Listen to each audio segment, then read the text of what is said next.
प्रिय विद्यार्थियों, भारत दुर्दशा नाटक के चौथे अंक की व्याख्या की जा रही है। चौथे अंक में सबसे पहले भारत दुर्देव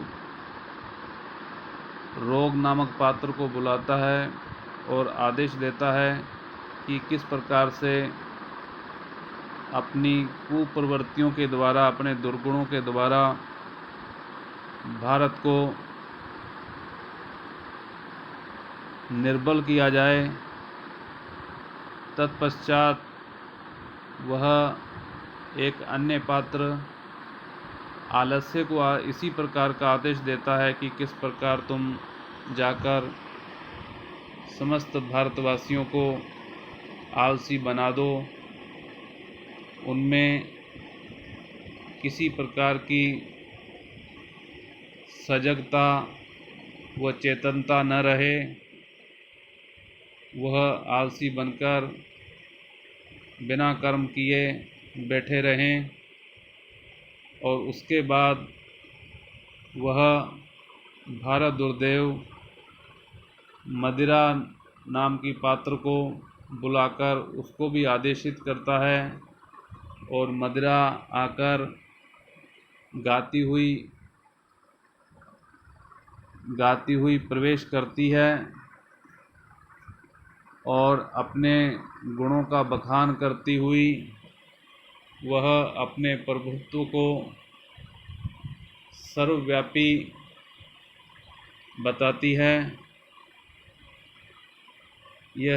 इसके पूर्व के व्याख्यान में हमने काव्य की जो पंक्तियां थी मदिरा के द्वारा कही गई थी उसकी व्याख्या की थी। उसके बाद का व्याख्यान यहाँ से शुरू होता है। मदिरा कहती है, हमारी प्रवृत्ति के हेतु कुछ यत्न करने की आवश्यकता नहीं। जो हमारी विशेषता है, जो हमारा आचरण है, उसके लिए कुछ भी अतिरिक्त रूप से प्रयत्न करने की आवश्यकता नहीं है।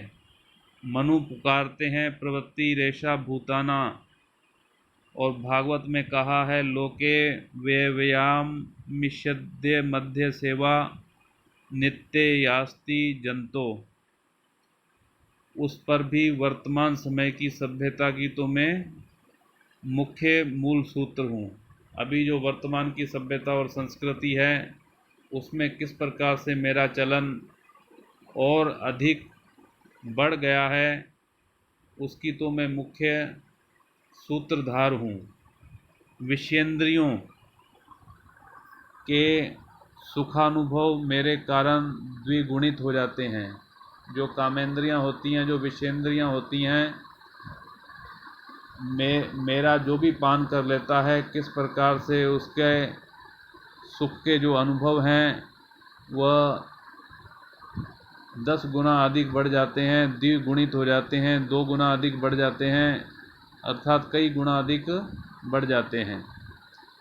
संगीत साहित्य की तो एकमात्र जननी हूँ। चाहे वह संगीत हो, चाहे वह साहित्य हो, संगीतकार या साहित्यकार कवि किस प्रकार से मदिरा पान करके अपना साहित्य और संगीत रचता है,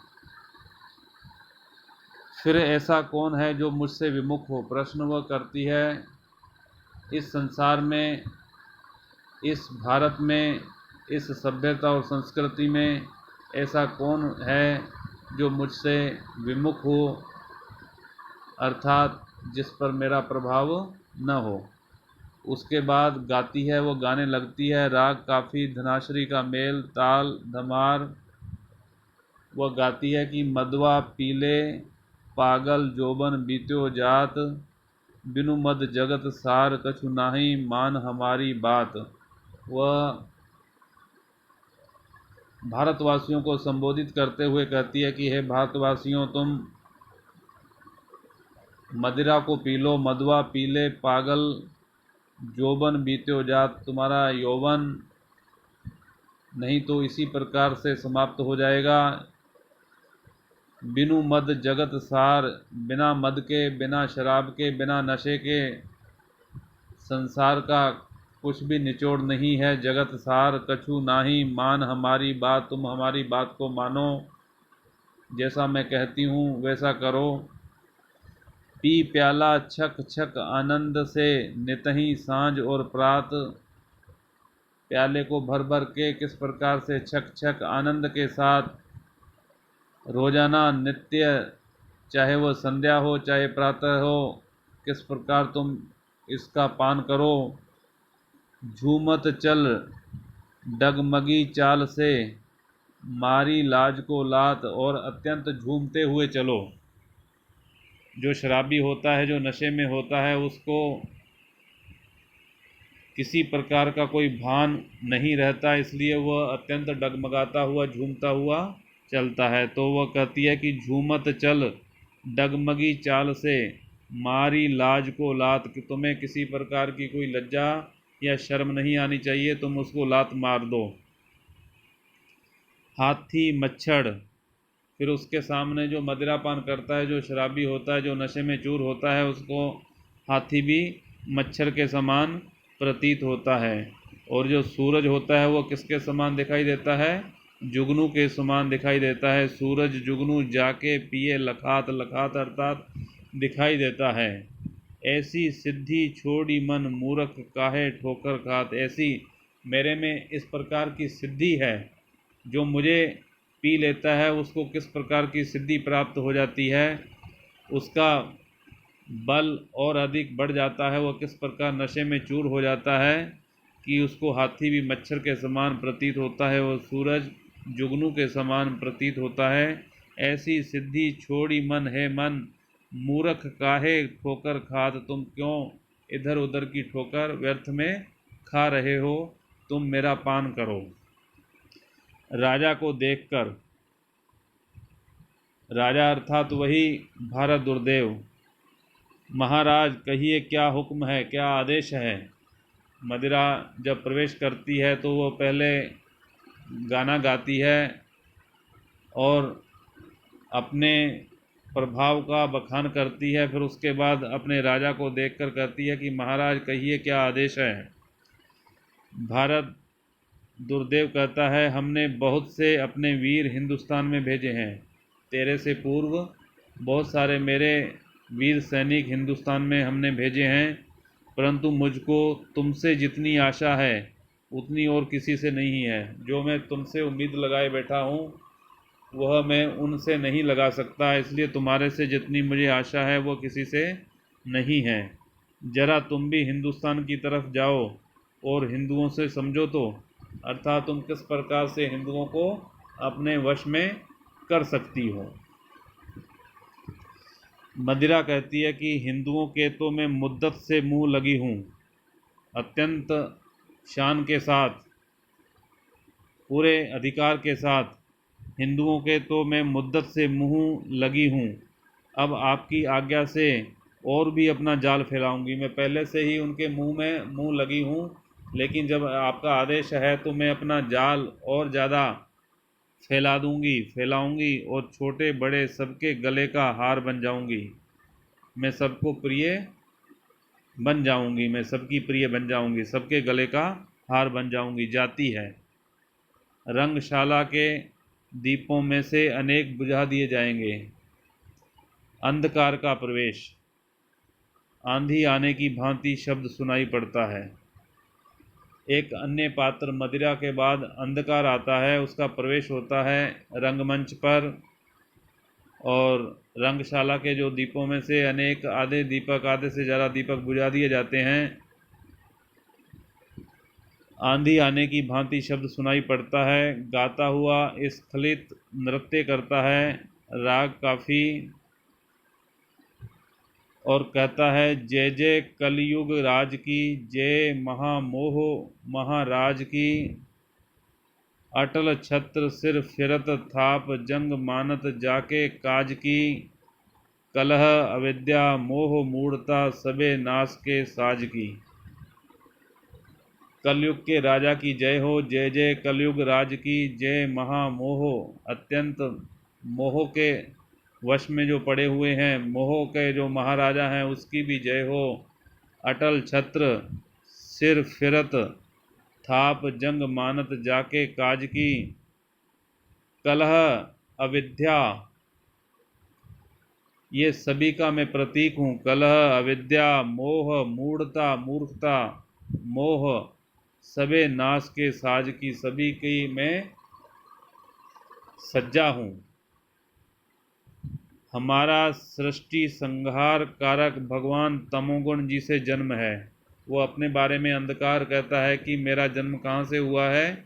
भगवान तमोगुण जी से मेरा जन्म हुआ है, जो सृष्टि के संहार कारक हैं, सृष्टि को मिटाने वाले हैं। अंधकार अंधेरे का सूचक होता है, अविद्या का सूचक होता है, अज्ञानता का सूचक होता है। चोर, उलूक और लंपटों के हम एकमात्र जीवन हैं। ये सब अंधकार में अपना काम करते हैं, चाहे वह चोर हों, चाहे उल्लू हों और चाहे लंपट हों, कि हम एकमात्र जीवन हैं। पर्वतों की गुहा, शोकितों के नेत्र, मूर्खों के मस्तिष्क और खलों के चित्त में, दुष्टों के चित्त में हमारा निवास है, अंधकार कहता है। हृदय के और प्रत्यक्ष चारों नेत्र हमारे प्रताप से बेकाम हो जाते हैं। हमारे दो स्वरूप हैं, एक आध्यात्मिक और एक आदि भौतिक, जो लोक में अज्ञान और अंधेरे के नाम से प्रसिद्ध है। सुनते हैं कि भारतवर्ष में भेजने को मुझे मेरे परम पूज्य मित्र दुर्देव महाराज ने आज बुलाया है। वो अपना बखान करते हुए, पहले अपने गुणों का बखान करते हुए कहता है, अपने आप से कहता है कि अंधकार कहता है कि भारतवर्ष में सुना है मैंने, भारतवर्ष में भेजने को मुझे मेरे परम पूज्य मित्र दुर्देव महाराज ने आज बुलाया है। चलें देखें क्या कहते हैं। आगे बढ़कर महाराज की जय हो, कहिए क्या अनुमति है। वह अंधकार भारत दुर्देव से कहता है कि सबसे पहले उनका आदर सत्कार करते हुए उनकी जय जयकार करता है और फिर उनसे पूछता है कि मेरे लिए कहिए क्या आदेश है। तो विद्यार्थियों, इस प्रकार हमने इस चौथे अंक में देखा है कि किस प्रकार से जो दुर्गुणों के प्रतीक पात्र होते हैं वो एक एक करके रंगमंच पर आते हैं और अपने प्रभाव का बखान करते हुए भारत को किस प्रकार से दुर्बल बनाने का पूरा यत्न करते हैं। और उनका जो नायक होता है, सेनापति जो होता है भारत दुर्देव, किस प्रकार से उनको आदेशित करता है कि तुम जाओ और भारत को इस प्रकार से मजबूर और विवश कर दो कि उसमें वह एक तरह से पूरी तरह से चेतना शून्य हो जाए। इसके बाद का ई व्याख्यान हम अगले वीडियो में प्रसारित करेंगे।